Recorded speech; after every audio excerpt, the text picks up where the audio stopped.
Good evening, kids. My name is Bryce Petty, and I'm the technology coordinator for the school district. And that means that during the day you may see me in your building working on your computers. But I have another job also. I'm a firefighter on the Nashville Fire Department. So that means whenever the alarm goes off, me and a bunch of other firefighters, we go to wherever we're called to go to try to help people, whether that's putting out a fire or helping somebody that's just having a problem. And this week, I have the great opportunity to share a story with you. I have two little girls, and they love to have tea parties. And so I thought I would share with you a very special story about a very interesting tea party. This is called No Dragons for Tea.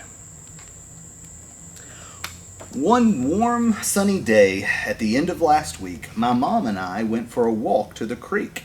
As I raced down the hill in my little red wagon, I veered to the left and smacked into a dragon. I suppose he could see there was fear in my eyes as I jumped to my feet, quite filled with surprise. He sheepishly grinned and stepped out of the way, but he seemed so polite that I asked him to play.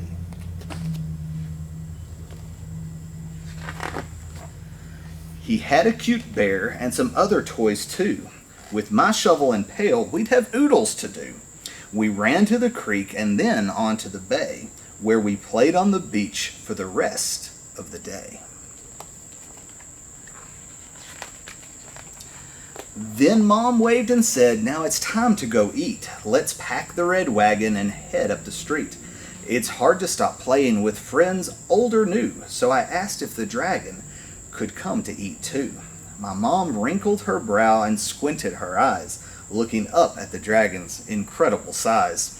I begged and I pleaded, then said very sweet, "We won't make a mess, we'll be tidy and neat." So at last she said, "Yes, just this once I'll agree. You may have the dragon come over for tea."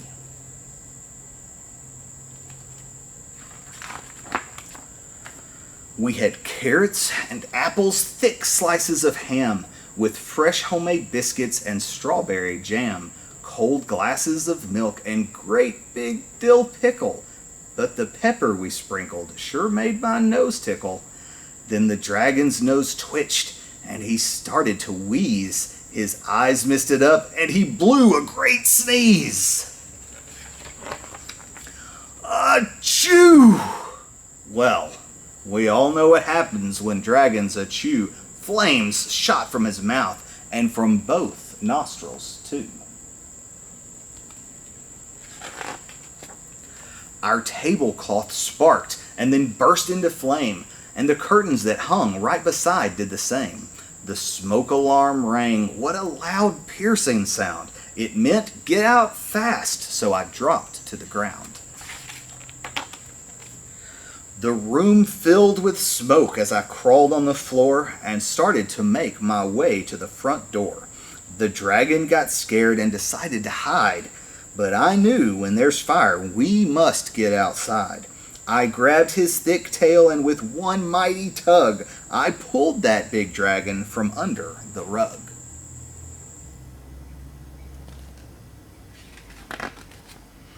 I crept down the hallway and said, "Follow me. I know the way out. We must meet by the tree." So Mom and the dragon and I all met there. Then that silly old dragon went back for his bear. We ran up and caught him and wouldn't let go. And I said, "Listen, dragon, here's what you should know. Don't ever go back. That just will not do. We can get a new bear, but we can't replace you." Since the fire was burning inside of our home, we went to the neighbors to borrow the phone.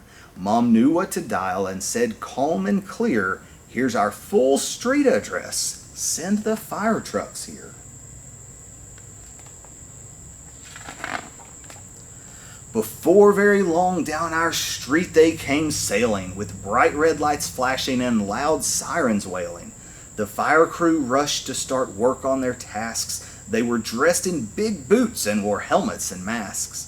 They hooked up the hose and ran into the house, where they sprayed streams of water in order to douse The table, the curtains, our lovely snack too, and it didn't take long till that fire was through. The fire chief called out the door with a shout, the smoke made a mess, but the fire is all out.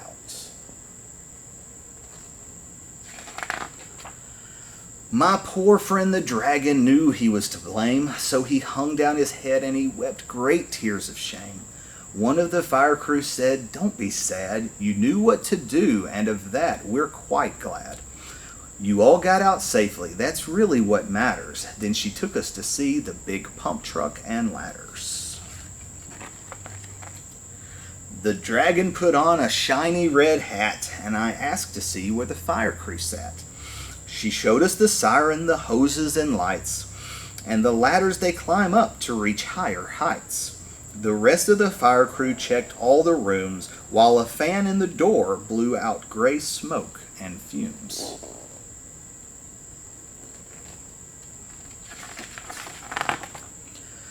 Then the dragon and I, we sat down for a while. I reached up and hugged him. He gave me a smile. The next time the dragon and I want to play, we'll pack up a picnic and go to the bay.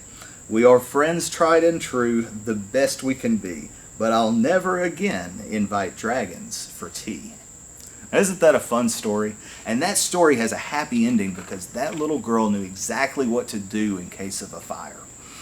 And that's what's special about this week. This week is National Fire Prevention Week.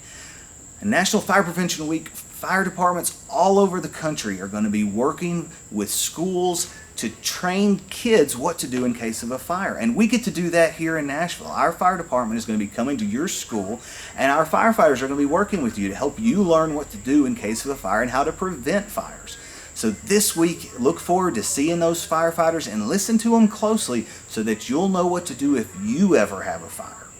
I want to leave you with one more thing that can help you know what to do, and you can be thinking about this when the firefighters come to see you. This is the dragon's fire safety rhyme. When the smoke alarm sounds, here's what you should do. Leave your toys all behind, because there's only one you.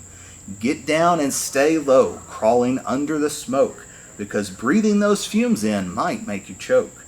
If your clothes catch on fire, don't run about. Stop, drop, and roll till the flames are all out. Don't open a door if the handle feels hot. Find another way out to your planned meeting spot. Even when scared, you must never hide. And once you are out, don't go back inside. Thank you for joining me tonight, kids. I hope you have a wonderful week.